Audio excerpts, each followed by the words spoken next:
Hello, and welcome to yet another episode of the Conversation Capital.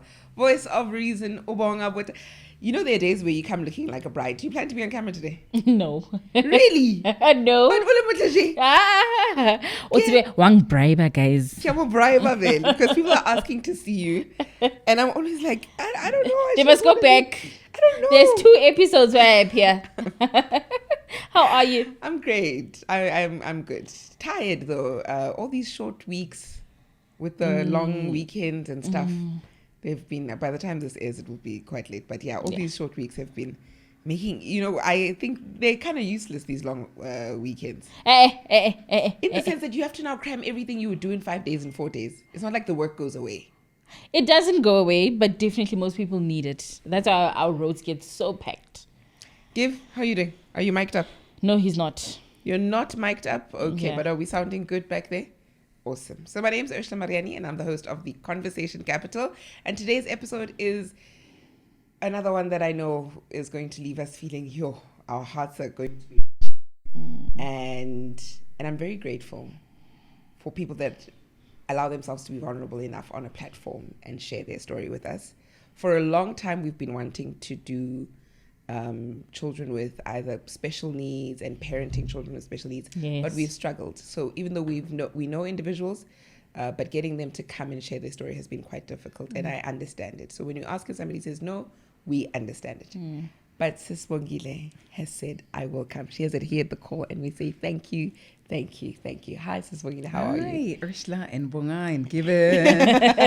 How are you doing? I'm good. And how are you? I am awesome. Thank you. Once again, I've already segued into that. Thank you so much for being vulnerable and willing to share your story with us, and maybe let's just start at Let's start with you. Yeah? Who are you? Let's start with you. I'm a child of God, number one. Yeah. Before anything else. Yeah. I'm a child of God and I'm a sister. I'm a mother. I'm a daughter. Yes. I'm a friend. I love the element of mother. And you're not just any mother, you're Prosper's mother. Oh my. Yeah, say that again. You're Prosper's mother. I love that. So your son Prosper, maybe if we can just delve right into, his diagnosis. Yeah. Maybe let's just start there. So we know that you've got a child with special needs, and maybe if you can just elaborate. Okay, he was diagnosed with 2 pathologies, which are autism and Duchenne Muscular Dystrophy. Now, autism has to do with how you're wired, how you see the world. He sees the world in a totally different manner than us. And Duchenne Muscular Dystrophy, to put it much simpler, the muscles are wasting away and they die. Yeah, all the muscles are affected. They miss as a certain dystrophin in them. I think it's 52 dystrophin that's missing, and ultimately the person would experience chest issues, respiratory issues. They would also experience heart issues later on in life. They would even cease to walk. And they would need aids to help them in life. So he was diagnosed with that. Sure. But, Ursula, I never say my son is autistic. No, That's right. he's not. That's right. He is diagnosed with autism, and he's diagnosed with Duchenne Muscular Dystrophy. That's all. And if maybe for somebody that's listening and it's like, maybe the context would be around confessing something over and over, or why is that, if you could elaborate there? Before he was born, the Lord said we should name him Prosper. We prayed about it, and he gave us a name. I didn't understand that he the challenges that he would face in life. And so he came, and I learned the power of the name. Yes. And so if I say he's autistic, I'm going to get exactly that, and he will remain that. And I will see that in my life. But if I see Prosper and not autism and not Duchenne Muscular Dystrophy, then I'll be able to love and take care of Prosper in the midst of all the challenges that are there. And so the power of the name autism. No, that's not him. Such a portion. No, It's I not can't his portion either. Yeah, so I hear you. And I think it seems obvious in many things. Like we spoke about it before, like how I learned that you can't say somebody's an albino, they're suffering with albinism. You don't refer to somebody by their disease, you know, but we normalize it in other spaces. That's where we true. repetitively, you know, refer to people as, you know, whereas why, you know, nobody lives like that. If you think about, you know, other diseases, your HIV, TB, this and that, nobody gets referred to by those that things, you particular know. disease. So there are these particular ones that are so unique that we often now all the time constantly repeating, and, you know, somebody loses their identity, you know, but you want to maintain your son's identity as Prosper, a prosperous young boy. And When you see him, Prosper. You see Oh Prosper man, first. I really he's not love even that. disabled. Oh. He's Prosper. I love that. I really love that. And how did it all begin? So Prosper was born, and that is a story on its own. A very long one. But we have to hear it. Okay, when he was born, I carried him for full term, 9 months. It was a difficult pregnancy. I had issues with my iron deficiency. So every 2 weeks towards the end of the pregnancy, I would go in and I would be given a jab of hemoglobin. I called myself a pharmacist because I carried a pharmacy. I had pills, your calcium, your iron, and wada, you know. And every 2 weeks, I had to go for that jab. And then he came. On the day he came, I started having contractions around 12 midnight. We drove with my mom and my ex-husband to the hospital. And I was in there for 18 hours. So I was in labor for 18 hours. And they came to me when I was 8 centimeters dilated and said, "It's time, girl, let's go, try push." And they whisked me into the labor room and I tried to push, but he didn't come. So he would engage and go back. His head would engage and go back. And I started pushing around 2. And I remember this because I had left work. I was working for Gospel Gold at Radio Pulpit. And somebody needed assistance on my part because somebody had to take over my work. So they needed my guidance. And when they called, my mom answered my phone and said, "She's in the labor room pushing." And she said, "You can call her husband." And they called my ex-husband, who had the phone. And it was around 2:00. And when Mary called, I was pushing. My ex-husband was not happy with her. Like, she's pushing. And Prosper didn't come until 6:10. Sure. When he came, he looked like my top, like my blouse. He looked as black. And I think in medical terms, they say he's blue. And I thought, wow, I had a black DDT. I looked at him. He didn't come normal. When he came like in the movies. Because I heard the midwife who was helping me was standing this side. And I forgot to mention that the doctor who was helping me, when she came, she introduced herself and said she's doing her final year in medicine. So she was a student doctor. And so with a midwife. So the midwife who was helping another girl in the other room, or another mother in the other room, came to us around 6:00 and said, "You've been in here for too long. What's wrong?" And this one says, "We didn't realize she's small. Her pelvic bones were smaller." And so they were talking about suctioning. They were talking about forceps. And I was like, I'm not going to have my son being suctioned or when they use forceps, the head shape changes. And I was like, I'm not going to have that. Then the contraction came and I was like, he's coming. And then I pushed so hard that he didn't come head first, shoulders and whatnot. He just flew out One go. and landed. And he came out scared. And he looked at me, he looked at us with the father, and they picked him up and they put him on my bosom. He started, when they picked him up, he cried, and they put him on my bosom and he kept quiet. He looked at us. He was black, his lips were gray. And they took him out because they did an episiotomy, like they cut me with the scissors. Oh, yes. Yes, so they had to sew me back. So they took him out, and when they took him out and they brought him back, he was a normal baby pink. I never thought of that, but I asked myself, because he was black and now, but I thought, nah, it's a minor thing. Then later on, when he was starting to walk, he started when he was young. He had tummy issues. So we were constantly at the hospital. We wanted to introduce formula. This baby would vomit.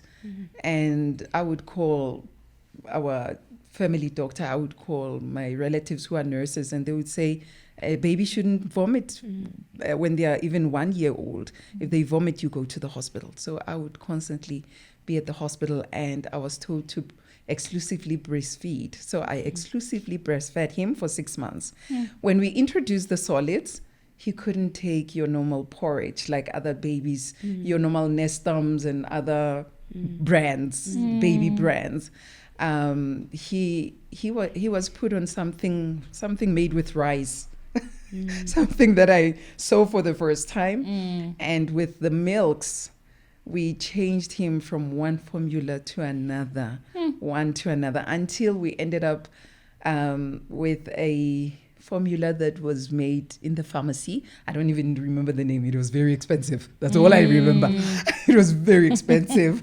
And it wasn't even goat milk. It was something that they made in the pharmacy. Wow. So we would give him that until he was 2. If he would take something like porridge, we would be at the hospital that night. Sure. And he would be constipated. And I thought, okay, he's now 2 years old.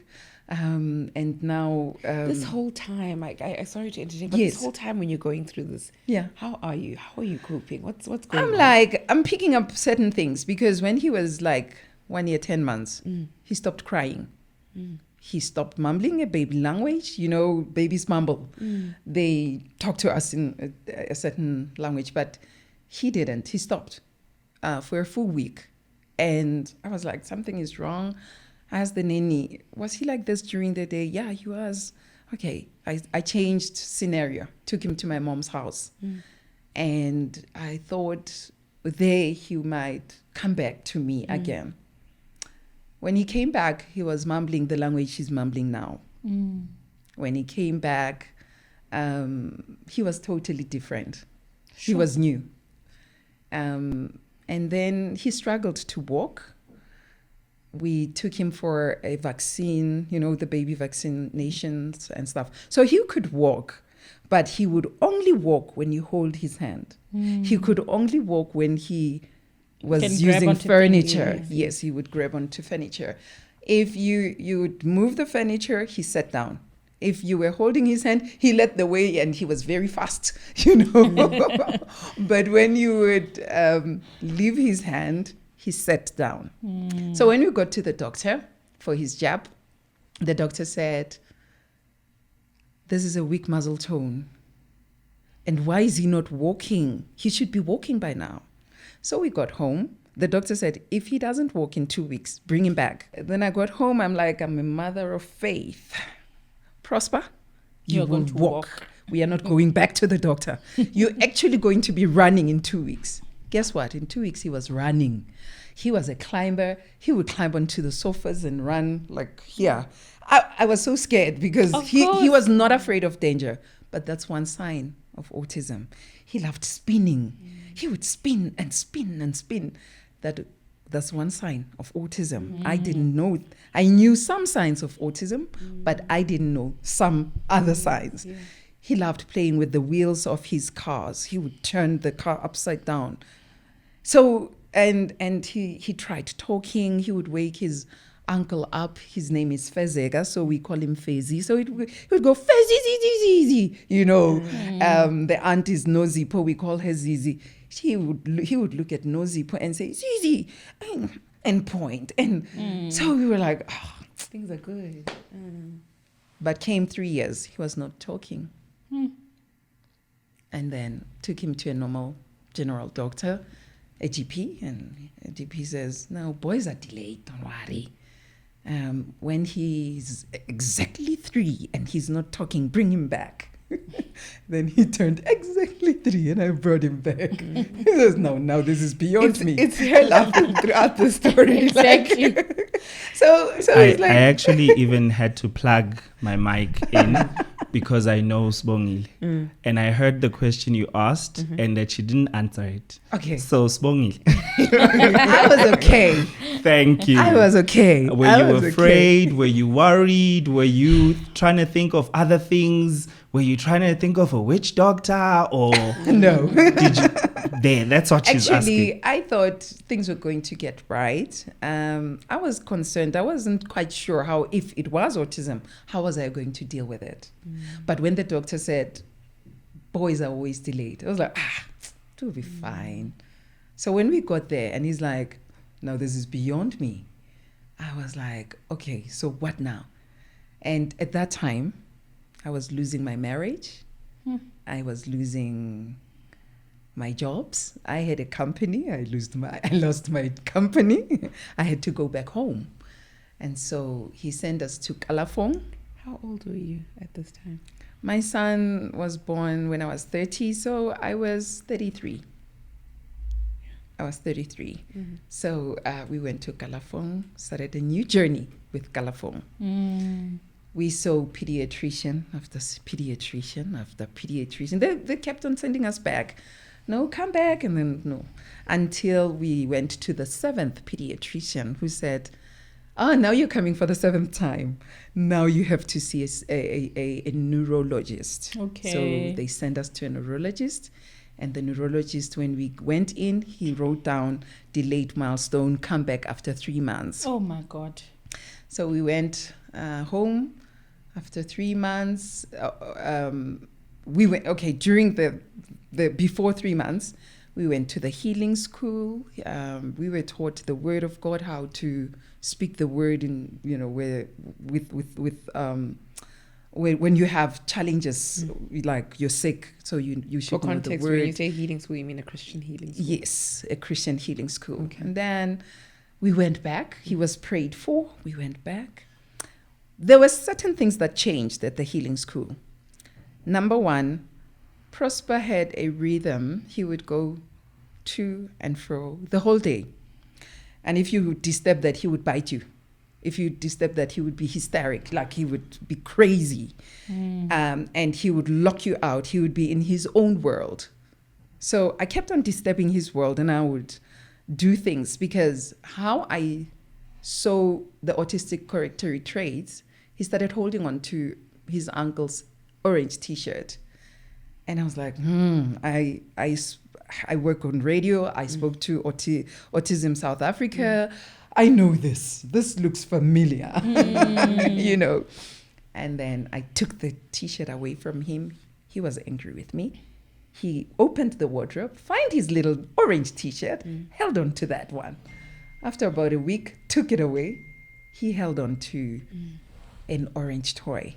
And I said, this looks familiar. And the rhythm. So when we got to the hospital, I was talking about the healing school. So he would be in his space. When we got to Kalafong, he wouldn't see the doctors and they wouldn't be in his world. Sure.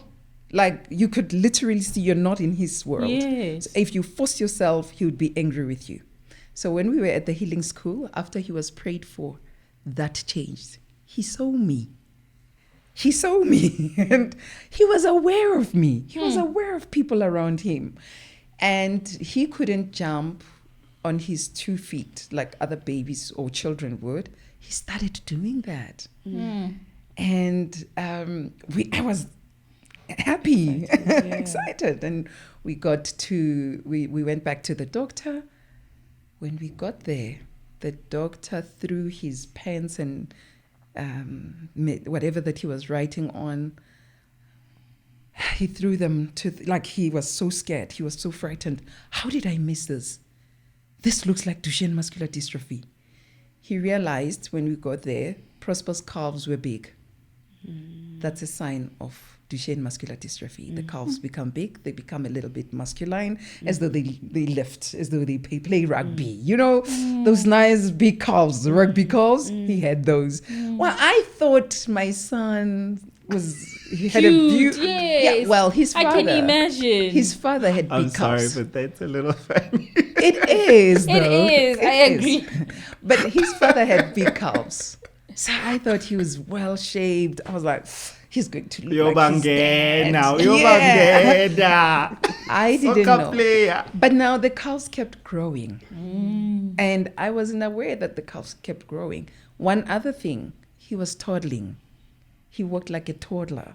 So he would fall or you would put him down. When he has to stand up, he would need support. He would start on his knees, his hips, until he could be up. I wasn't quite sure what was I dealing with. Number two, he didn't have good coordination. So he stopped this thing of like running and jumping on the He would still be running as fast as you would. He was the fastest baby I've ever seen, but bump into walls. The last time he had a big bump, I was so scared. We kept on going to the doctor to check if he's okay, because the bump was so big. He went into the wall and the house went. Oh my God. That was the last time he bumped into the wall because his coordination was very bad. He didn't have good coordination. I kept on asking myself, but what is this? And when the doctor saw his calves, he was, how did I miss that? This looks like Duchenne Muscular Dystrophy. Picked up a phone, called the genetics doctor in Kalafong, Dr. Engila Hani, who's now, I call her mom now, came. And she was like, yeah, definitely, this is Duchenne, but we need to run tests. And I remember how horrific the tests were. They wanted me to hold his head. They had a long, big injection they wanted to put in there. And I was like, whew. And they were like, Mommy, go out. You're going to mess up, go out. Because it was for the first time I saw that, you know, they ran the tests. When the tests came back, yes, the test said he missed the dystrophin in his muscles, and it was Duchenne Muscular Dystrophy. We've once had a conversation. Remember when I told you, Guti, you must remember that you're still a woman. Yes. So I wanted to ask a question around how, now that Prosper is in the state that he's in now, how has your time and your investment, and because the reason I referenced that conversation is because we were talking about, she was telling me about Prosper and everything that she has to go through in terms of taking care of him, and her mom participating in that as well. I think your family is actually...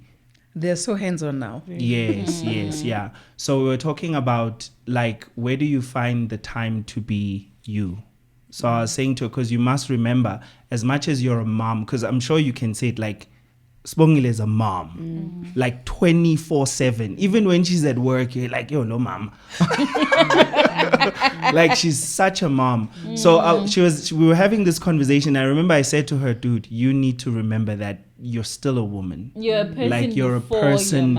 You need to literally find someone who's spoil and just, you understand, just uchile and you know. So I want to know, Guti, like, how has, first of all, do you feel like you've found that, like, you can now just have moments where you can just be a woman, enjoy getting your nails done? Well, given I can't do my nails because was I too specific? No. But I'm coming to the nails part. Okay, I can't be doing nails things because I have to bath him. He's diagnosed with autism, remember? So he's sensitive to textures. So if my nails are not natural like now, he feels it and he doesn't want me to touch him. There are days where you would want to bath one of his feet or hand or whatever. That day he doesn't want you to touch that one because you feel awkward. You know, and you struggle with that. So I had to stop being a woman when it comes to some of the things. But generally outside of nails? Generally, there are people who try to spoil me. There's the guy that I'm now. looking at him. I Yeah, no, he does his best to try spoiling me. My mom tries her best to also say, go out, when he calls and says, baby, let's meet. And I'm like, Prosper this, and they're like, no, go, you know. But one never really has enough time for that. Because you are there, and then suddenly they tell you, come back home. Even at work sometimes, they've called me back and said, Prosper is sick. And I'm in the middle of broadcasting, and I get a message, Prosper is very sick, come home. So there are moments where there's no time to be a woman. But when that opportunity avails itself, you enjoy it. Yeah, I love being a little girl. Tell me, and if you don't want us to enter into this, because I didn't ask you off air, we'll cut it out. Do you mind walking us through what happened in the marriage? Was it the pressure of Prosper, having struggles, or was it completely something else? Up to now, does the father play a role? Is he MIA completely? And like I said, if you don't want to answer this right now, Given's going to cut it all out. Yeah. Or you can indulge us. Okay. There were other factors, outside factors, that led to our marriage ending. So he left, when he left, the child was 2 years old. And we tried to make contact. We do talk sometimes, but we don't talk like talking. He would call and say, I just wanted to say you're a great mom. What I know is that when we went separate ways, he wasn't working. But contact hasn't been, we haven't had that, him seeing the child. And I tried to organize that even with his family to say, when you have an opportunity, I can drive the child to your place.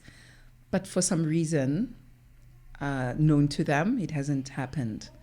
But it is well. Yes. It is well. There's something so interesting about you, and I don't know if I'm making this correct assessment. It's as if I'm a new mom, right? Well, she's no longer, I don't think I'm new anymore. She's almost 2, 1.5. Yeah. But there's a lot of talk around me time and me. I mean, it's not a bad thing. You have to take care of yourself. But it's as if you've transcended this thing of yourself. Yes. You're almost somehow living for Prosper. You've taken away this need for yourself to be just you and alone. It's a special thing. Is my assessment correct? You've really just transcended living for yourself almost. I don't want that. I also want to live for myself. But I've realized, I think before my family could be before my family could be hands-on, they didn't understand. Why is I'm shopping one? What's different about this one? Because, with children diagnosed with autism, they are different, and you might think they are silly or they are stoned, but they are not. Yes. They are wired differently. Their world is totally different from yours. So there was no understanding of that. And I had to teach my family how he thinks, how he behaves, what when he does this, it means this. When he does this, it means that. I myself had to learn that. I didn't understand it at first. I mean, a child who doesn't sleep for 7 days, you're up. And then you're like, get up, Rabal. And then he goes, and then he wakes up, he's like, So, and then you realize, no, and then as you read more about the disease or the disorder, then you realize, so this is who he's, or when he does this, he's trying to say this. And now you have to teach everyone. And I found myself now having to, I had to become his mouthpiece. I had to become his protection to an extent where God had to say to me, do you think, Wena, you can take care of Prosper? Because at some point, I didn't even allow him to go out and play outside in the yard when we went back to stay with my mom after my divorce. So the Lord said to me, Sibongile, I was somewhere even far away from home. He was left with my siblings at home.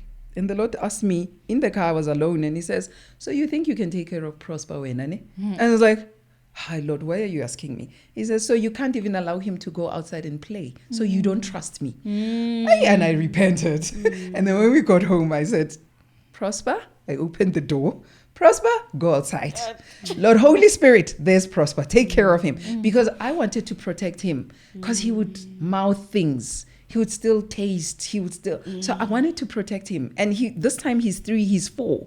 You understand? He's not supposed to be doing those things at that age. Oh, yeah. So I had to become, I thought I would protect him. And the Lord said, Kyawubona. And then I said, Lord, Holy Spirit, take care of him. You know what happened that day? My son would play outside and I watched the soapies, the omnibus, and he would come back to check up on me. Oh, How, wow. you're not coming out. Mom, you're not coming out. And then I learned that yes, I can be his mouthpiece. I can protect him, but I need to have limits. Yeah. So basically, in a way, my life was put on hold. My studies were put on hold. At what age lot did of he things. completely stop walking? At the age of 9. And right now he's 17. Yes. Oh, he's a big boy. He's been on a wheelchair since 10. Okay. Yeah. And do you have to wheel him around or can he move? Duchenne Muscular Dystrophy is progressive. And with us, it has been aggressive. Sure. Not just progressive, but also aggressive. He quickly lost a lot of muscle mass. The next thing I know, when he would try to move, his elbow would double, what do you call it? Like dislocate? Not even dislocate. You know, the elbow has to go, it has to bend One from way. outside. Yes, it His would would bend also bend inside, inwards. Oh, okay. inwardly.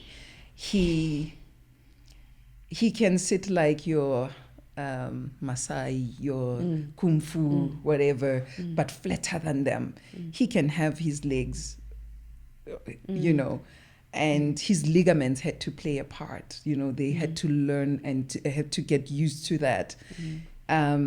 He's double jointed in a way now, but it's because he lost a lot of muscle mass. That's how the doctors explain. And by now, they expected his heart to be big, and as he was supposed to have cardio issues. He doesn't. He was supposed to have respiratory issues. He doesn't. And that is a miracle on its own, because it was supposed to have happened as quick as the muscles were wasting, because of Duchenne Muscular Dystrophy. The heart was also supposed to be wasting the muscles of the heart and the respiratory system. So he's a miracle. The doctors who said he would die at the age of 6 or at the age of 8, when they see him now, like, you're still here. We know you. You're still alive. Sure. And yeah, the child is still alive, you know. So. And do you fear death? Do you fear leaving him? I fear leaving him more than... I don't fear it, actually. I don't want it. And then I asked God to keep me. Yeah. Or to heal him. That's the conversation we had with God. Yes. The last conversations that I had with God. The first one said, Daddy, if you're not going to heal him, if he's not going to walk, if he's not going to talk again, if he's not going to do that, prepare me so that when it happens, I'm ready. But do not take me away. Yes. Because I'm not quite sure. I know there are people that I can leave him with, but I'm not quite sure if I would be pleased with that. You know, I'm not quite sure if they would take care of him the way. Absolutely. I mean, I told you before we went on air that I had to ask God to help me love him, to forgive his father for whatever that had happened in our marriage, so that I can love my son. Yes. So now I was like, now you can't take me away from him. You'd rather take him away from me. I can deal with that. And if you're going to heal him, okay, tell me, how are you going to do it? So is it going to be quick, and then he's walking? Or are we going to have a rehabilitation center? And the things that you talk to God about, He brings them to pass. Absolutely. Suddenly there was a rehabilitation center. It's still available for us to go to right now. And I was like, okay, Lord, I know I spoke about the rehabilitation center, but I think I like the part. Yeah. No, I think I like the other one. So let's go back. So those are the conversations that I have with the Lord. I don't want to die before Prosper. I'm here for a long period. He'd rather go before me. If He's not walking, I'm not going anywhere. That's the conversation I have with God. And that's it. Sure. Yeah, I also feel very overall, like even my set of questions, I don't know where to start, where to end. I feel like it's such a sensitive conversation. You don't want to encroach in somebody's, but you've really shared with us as much as possible, and you've shared your heart with us to an extent that I think are possibly comfortable with, and I wouldn't want to stretch you beyond that. Can you be stretched beyond that? You want to ask a question? No, I don't. I genuinely want to know if... I want to ask... sorry? No, I genuinely am asking Guti, as Ursula's saying this, are you thinking, oh, you couldn't stretch me for it? Oh, is it? Is it? No. Like, okay, Ursh, No, Ursh, I want roll to up your know sleeves. dating. Oh, okay. No. I'm not really Dating. but I want to speak around dating. And like we've already mentioned, love is in the room. Oh, yeah. Love is in the room. Yeah. Guys, hey, you guys think we are laughing. No, So, just your experience of dating, with a special needs child and with Prosper. What has that been like? Has it been difficult? Do people understand? Somebody who's watching, who's like, I'm facing the same situation and I'm struggling to meet people that understand the situation. Number one, what you was your can't be a story? social being. It's not easy. Yes. That's number one. So people are like, I remember my boss, one of my bosses would ask, how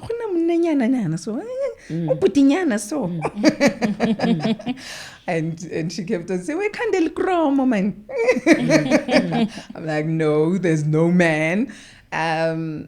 Okay, number one, remember I'm divorced. And so I'm very sensitive to who comes into my life. And I've made my fair share of mistakes. I think they say people who get divorced, they become teenagers again. So you get, and I dated. And I dated wrong. But God taught me something about my son. And so, unfortunately, they would come in as friends who are pursuing suitors, pursuing his mom. And I would look at them and look at him. And my son's eyes talk. I told you he's nonverbal, but his eyes would talk. You could literally, I remember he was playing with this guy. This guy was proposing. My mom loved that guy who would come fetch us, take us to church. And, my mom was like, that's the man. And I looked at my son. And one day when I looked at my son, he was playing with my son. My son was laughing. But when he lifted up his eyes said, "Mama, not this one." And I could pick it up and I knew it. But I still continue with the, entertaining the guy. And later, those eyes were proven to be correct. He was wrong. He was an abuser. He was going to abuse me. Maybe the blue eye and all that. And so I made those mistakes of having people Oh, this is around. interesting. Do you have question marks as to what Prosper saw? Or maybe Utsipile Prosper? He's got a very sensitive spirit. So he didn't zip up Prosper. Prosper was laughing.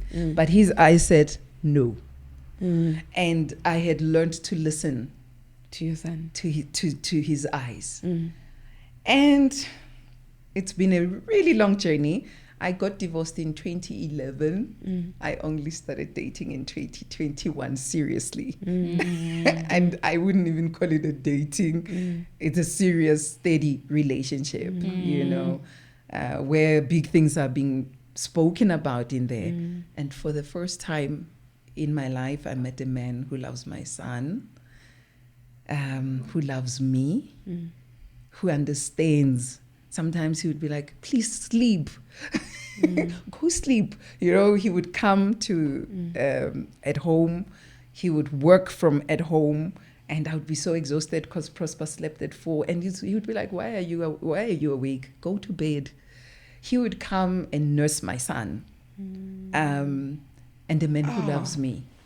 It's the first time I've been with men who came for me, but some maybe came because I'm on radio. They didn't care about my son. They didn't ask about him. They did nothing. This man would go to Discam and say, Kana, what's the size of the nappies? Because we are still in nappies, even when we are 17, because he can't and buy the nappies. It's the first time I have such a relationship.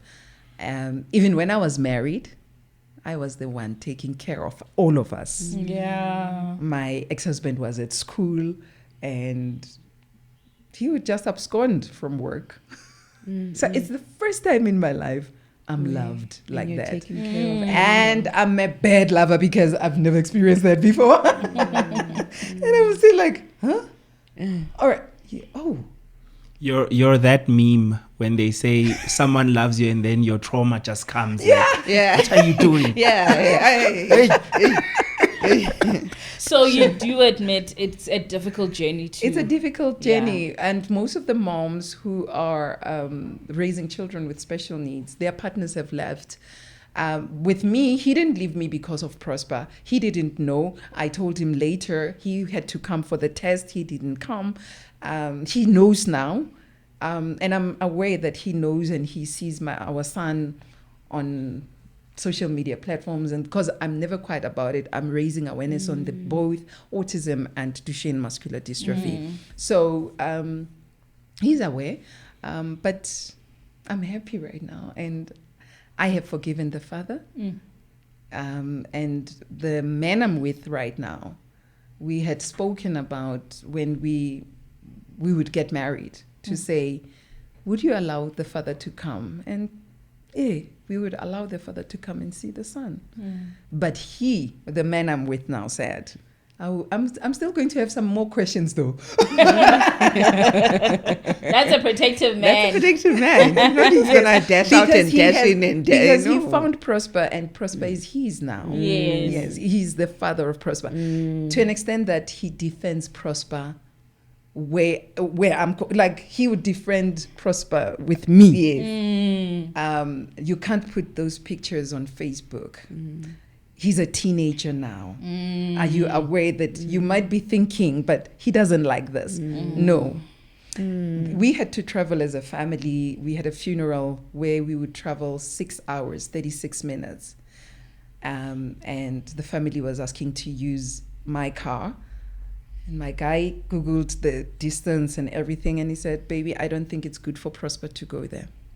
And I was like, but hey, he said, yeah, you can give them the car, but you're not going.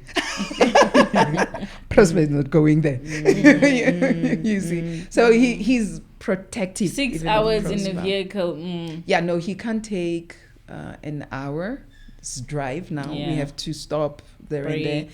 In church, after a while he's tired, you have to take him out of the chair and help him stretch his back, because now his back is scoliotic because of the muscles, the wasting of the muscle. So his back is scoliotic. His vertebrae are affected. So even though the wheelchair and the chair in the car have been made so comfortable, but he gets tired. Of course. Yeah. So the father was like, hell no, my son is not going there. I hear you, Lala, but you're not going. You speak of communicating with your son. Yes. Could you walk us through that? How do you communicate with Prosper? I talk to him. And he hears you clearly. I started talking to him even when he was a baby, and people would be like, he's a baby, he doesn't understand. Him like, he understands everything. His spirit, his soul understands what I'm saying. So we do talk, and he gives sounds. Yes. So when you have cooked nice, he would appreciate. I can't mimic his sound, but he likes that. And then when he's angry, he has this thing he does with his toes. And you even hear the toes going. you know, he's angry. Even before he shows with his face, when he starts with his toes, you know, I'm in trouble here. And you're like, hi, no, hi, what's wrong?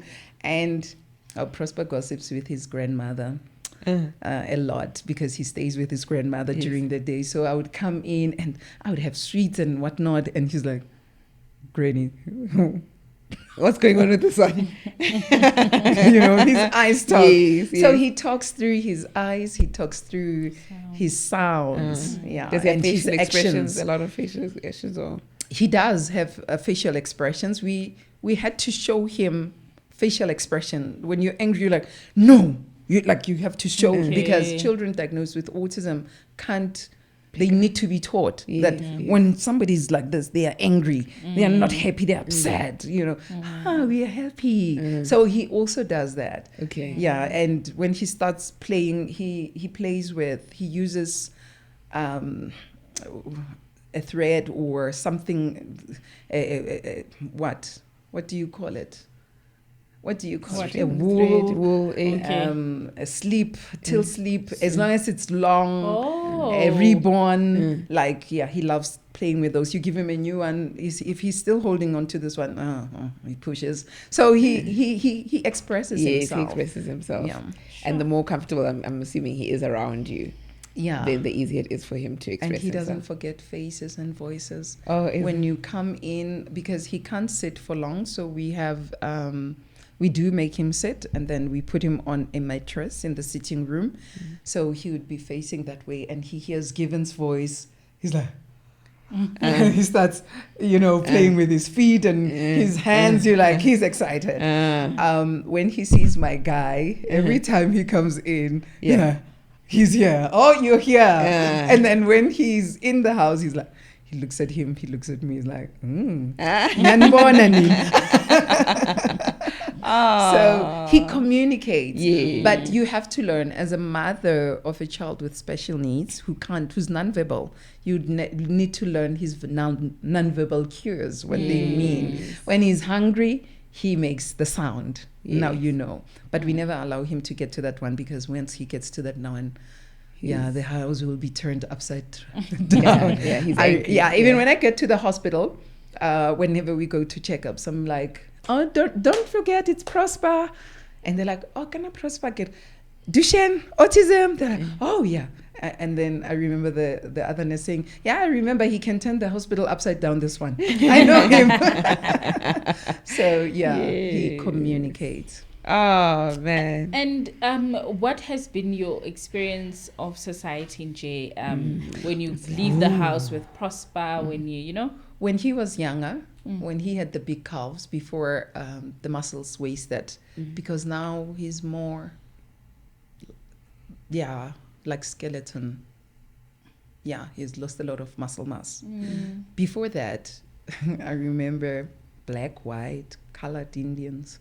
They would be like, does this boy play rugby? You know, they would stop us. Oh, Ma, I remember this Indian guy. Ma, did you see that boy? Look at his calves. Look at his calves. Does he play rugby? And at first, it used to annoy me.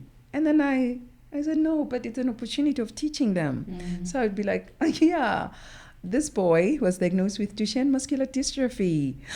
I'm sorry, ma'am, what is that? And then I tried to explain as simple as I can. When now he couldn't walk, he was struggling to walk, I would put him in a trolley before we had a wheelchair.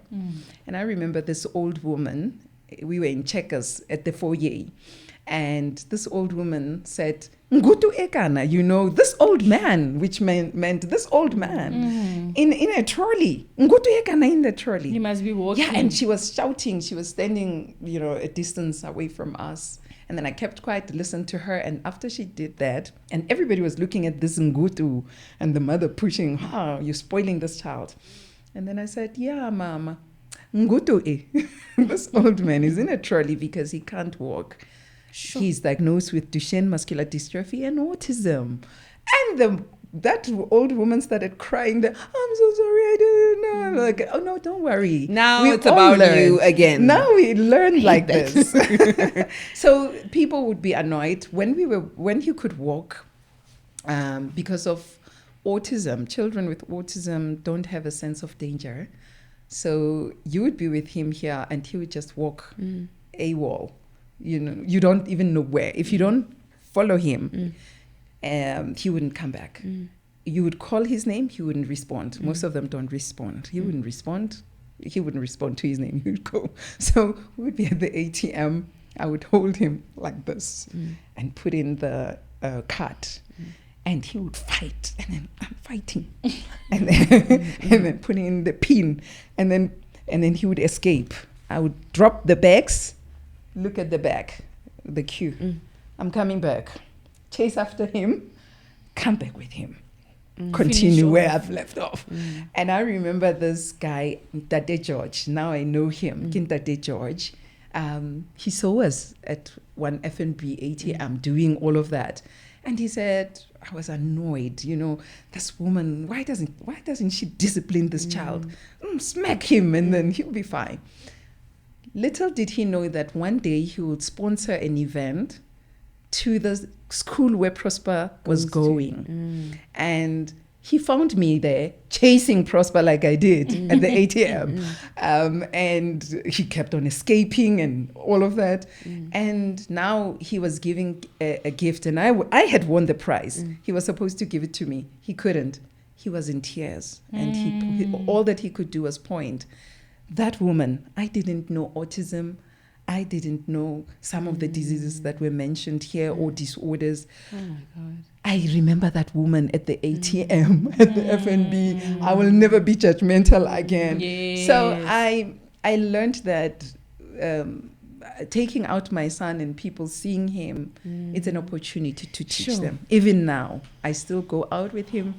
I can commend that so much because Black families, we've got a history of hiding our kids. And people don't learn, communities don't learn. And, I remember there's another lady that I know whose son is also autistic, and she speaks of her experience being in America with her autistic son. She says, because the son would be obsessed with buttons and numbers. And as soon as the cashier would notice that, she would allow come and play with the numbers, let him, have his fair share until he's okay, and then they move on. That's not an experience that she had in South Africa. Yeah. And that's what I taught with the stores. Yes. Well, he was not fascinated with anything, but he would sometimes have a meltdown in the stores. Yes. And so he had meltdowns in different stores. Yes. And they would be forced to help me. Now, they know what Prosper liked. Even okay, now he's older, but back then, if you would have a meltdown, they would be, Petros, run, go get his what. That's help the mother. Now I go to store alone and they're like, where is our son? Where is amazing. We know you. Where is our son? Yes. At some point, they didn't even recognize me without him. They knew me with him. And they loved him. And they kept on saying, we love the way you love him. But that's how we teach our community. Yes. Last year in November, I found myself helping another mother with a child diagnosed with autism in a store, and everybody was like, smack him. And I was like, no, he is sick. And then the mother was like, there's nothing wrong with my son. Because now she's trying to defend. Yes. And then I said, my son is diagnosed with autism. Like she was on the other side. You wanted to make her feel like I and then see you. I said, my son was diagnosed with autism. And then she turns, she's like, he is. I'm like, yes. And then I asked the cashier to help her. And then I asked the parents who were there, can she help him? Because he's now causing chaos in the store. And then they helped him. And now when I go there, they're like, you help that white woman.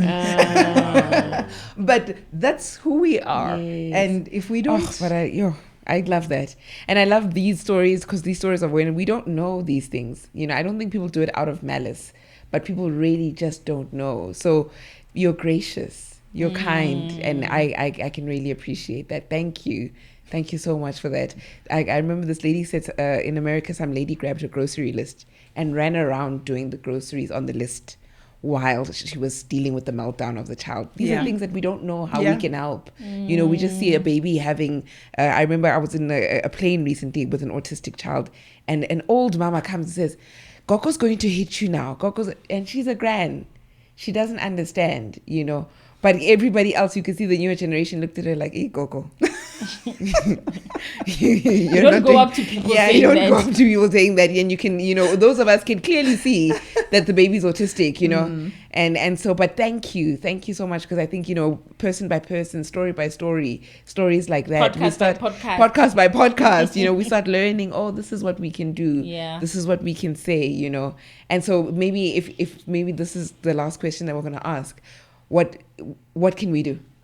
I want to speak to the community. I moms with kids with disabilities, I'm sure you get advice all the time. Yes. So I'm not going to ask for advice for you. I'm going to ask for us. Those of us that are watching, that are like, okay, like me, I'm in the plane. There's a couple struggling with their autistic child. What can I do? I think the first thing is to ask them, what can I do? Yep. That's the best question. What can I do? Because when it comes to children with or diagnosed with autism, I never say they have. They are not with autism, but they are diagnosed with it. When it comes to them, they love routine. They love common faces. So if you're a new face, you might try to get your hands in there, and they get worse. Yes. So ask the parents, how can I help? What can I do? And they will tell you, depending on how the child responds. And for those who see us in our churches, please be patient with us, with our children making noises in church, in the malls, running around and all. Help us run after them, because they don't see the sense of danger. Close our gates, please. We've already lost 2 children diagnosed with autism who somebody left their gates opened and they didn't close the gates, and the child went out. And they went out into the streets, and they were found dead. We buried 2 children like that. So close our gates when you come to our houses. Yes. If we don't visit you, don't get angry at us. Your house might be dangerous for our children, or our children might be dangerous for your house. Either way, there's danger. Yes. And if you can, help us. Most of us don't sleep, especially diagnosed with autism. With me now, Duchenne plus autism, it's worse. We don't sleep. You're up at 3, he's still up, very bright and energetic. And so sometimes we need somebody who can come and say, can I take care of the child? Yes. And you go and sleep. We need that to just escape. So understand us. Sometimes we are tired. Even at work, especially employees, sometimes we are tired. We can't think straight. Walk with us. I'm fortunate to have an employee that has walked with me throughout the years. Radio Pulpit has walked with me throughout. When I gave birth, I had to go back 2 weeks after I gave birth. So they hired a car, and Alvain, who is now late, was our driver. So he'd pick me up at home, take us to work. Once I'm done, take me back home with my son because he had to breastfeed. And so I'm really grateful to have had such a wonderful Shout out to Radio Pulpit, man. Practicing what they preach. Because you just don't hear workplaces like that. So my CEO once said, my office is opened. If you want to talk, I'm here. I walk into Given's office, and I'm going to get a lecture anyway, but I go there. But those are the things that we need, your support. And don't tell us what to do about our children. Yes. Ask, we will tell you, because we know better. People, most of the times, they want to tell you, and yet they don't understand. And advisors, Martin, it's so annoying, with so many things. You're just like, you have no idea what I'm going through. And what's funny with autism is that 2 children can be diagnosed with autism, but they'll be totally different. Differently, Yes. So even my son is not the same with Ritabile's son. Yes. So I have to ask Ritabile, what can I do for Neti? And she asks, what can I do? Ka prosper. Yeah. And if anything, maybe between the 2 of you, you can say, when he does this, I try this. But it's not, Ursula doesn't even have a child. And she's coming by advice. Like, really, I get that. I really get that. Thank you. Oh, thank you. I really enjoyed this conversation. And even off air, you shared so many things. And I was like, no, we need to get these on camera. But I think you've managed to really repeat and articulate these things. And we wish you all the best. We don't know what the end of the story looks like. But yeah, you're a praying woman, and if it's complete healing, like, that would be amazing. That's what we want, but God, give us oh my God.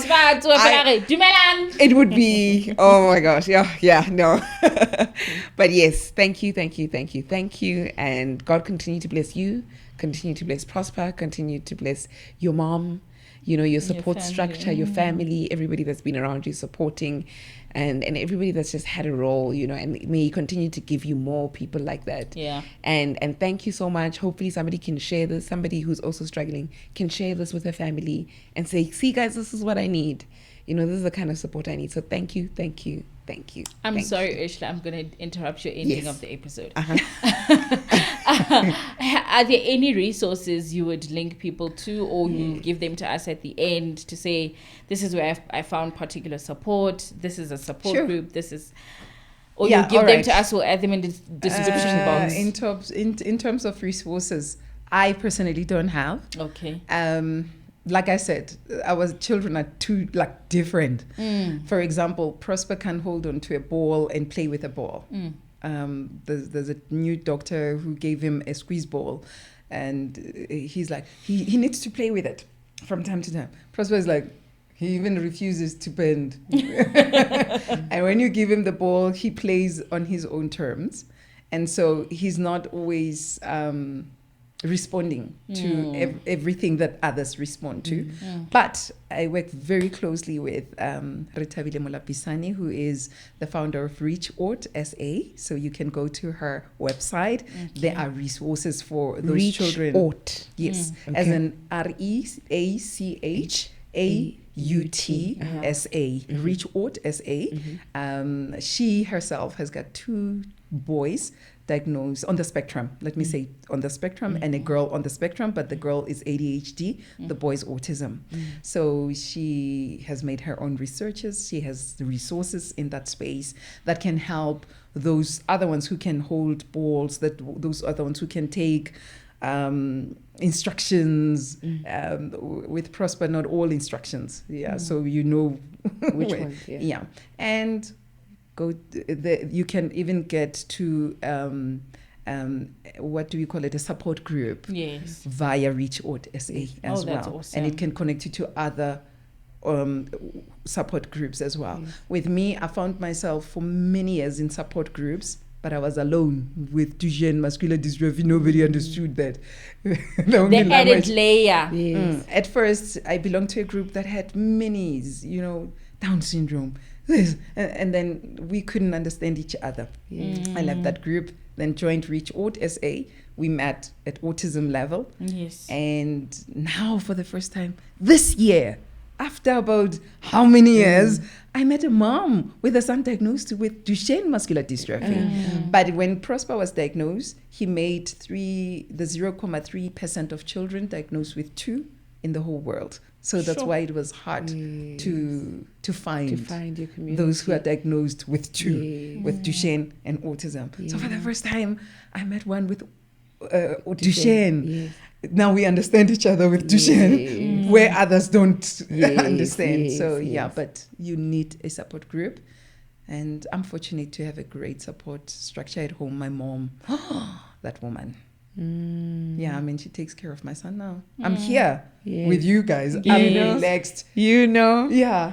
Sure. Thank you. Yeah, thank you for that. Yeah. Okay. Thank you. Talk. And we appreciate the talkers, especially with things like this need to be discussed. And I could go on about it forever. And it gives many people anxiety, but I think over and above, if we could just be creating a community of support, because that's what I learned, because I worked with a lady who, and then, when I had a chat with her, I just realized how much, when she was contrasting this America experience versus South Africa, and South Africa, it's what you explained. So that contrast made me so passionate to say, we need to talk about this more. People need to understand that it's not that. It's actually, a disorder.